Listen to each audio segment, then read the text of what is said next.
Darussalam untuk menyampaikan aspirasi masyarakat, karena kami ini adalah mewakili suara masyarakat Pemko Subuh Salam.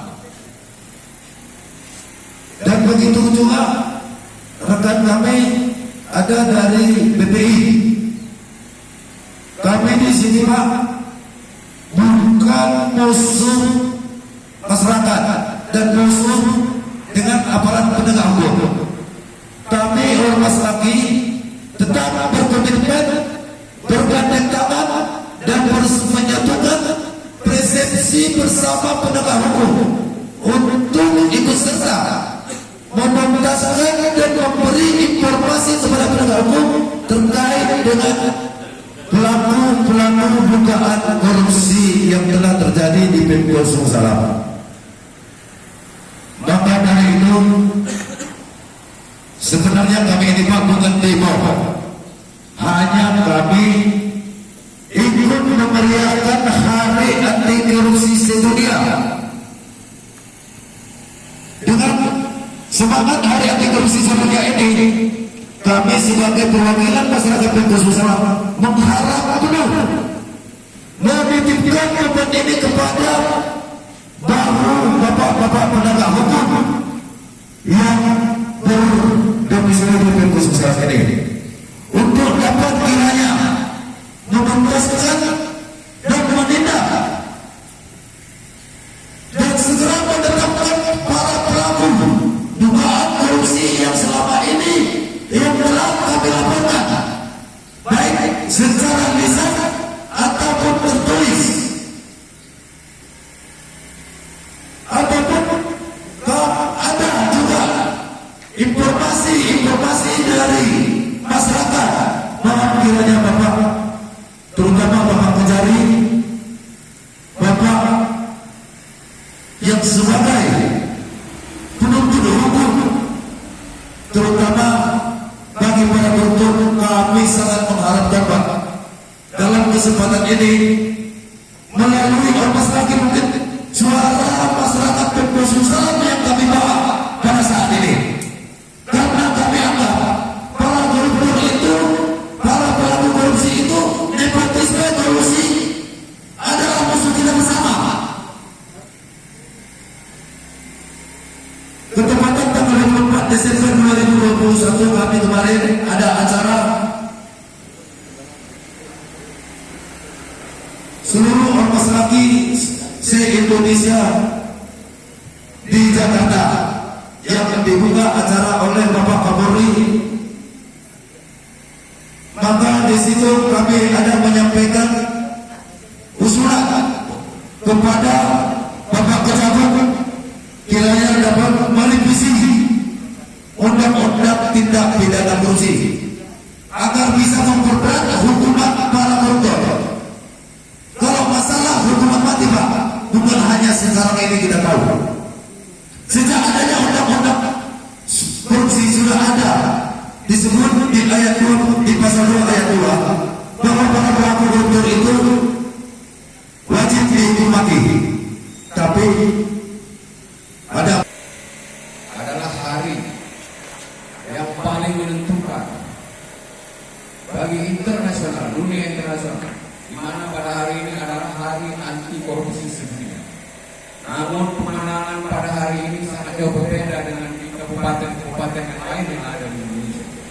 Berapa banyak RSM anti korupsi, pegiat anti korupsi di Kota Subuh Salam, namun yang kita lihat hanya 2 ormas Laskar Anti Korupsi dan Badan Peneliti Independen Kekayaan Penyelenggara Negara Republik Indonesia yang hadir di gedung Aliansa ini. Namun ada beberapa rekan-rekan dari LSM lain tidak hadir. Kami tidak berprasangka buruk. Namun ini adalah sinyal buat indikasi adanya pressure, adanya penekanan, adanya iming-iming pemerintah untuk membuka pegiat anti korupsi. Yang korupsi mereka, yang kaya mereka, yang hancur negeri ini. Kalau saya kutip bahasa Kiai Haji Jainuddin Emed, yang melakukan kesalahan, yang korban kami monyok, daerah ini yang hancur akibat ulah koruptor. Dan mereka dengan bangga, bapak-bapak, perlu saya utarakan di sini kepada bapak-bapak kepolisian, bapak-bapak kejaksaan, mereka bangga di luar sana dengan hasil korupsi, seolah-olah penegak hukum tidak berdaya di kota Sumsel. Ingat, bukan rahasia umum lagi. Beberapa waktu yang lalu terjadi pressure kepada kami, penekanan kepada kami, kepada awak media, jurnalis, LSM. Apa mereka yang punya negeri ini? Apa mereka bisa bayar apa hukum ini? Kalaulah kami merekam pembicaraan mereka, kami sampaikan kepada pimpinan kepolisian, kami sampaikan kepada pimpinan kejaksaan, seolah-olah dengan uang mereka bisa menekan penegakan hukum di kota Sumsel. Siapa mereka sebenarnya? Ini perlu. Kalau narkoba itu biasa urusannya, Pak. Tapi kalau korupsi, terjadi ketidakadilan, kesenjangan, jika terjadi pemberontakan, ini tidak boleh dibiarkan.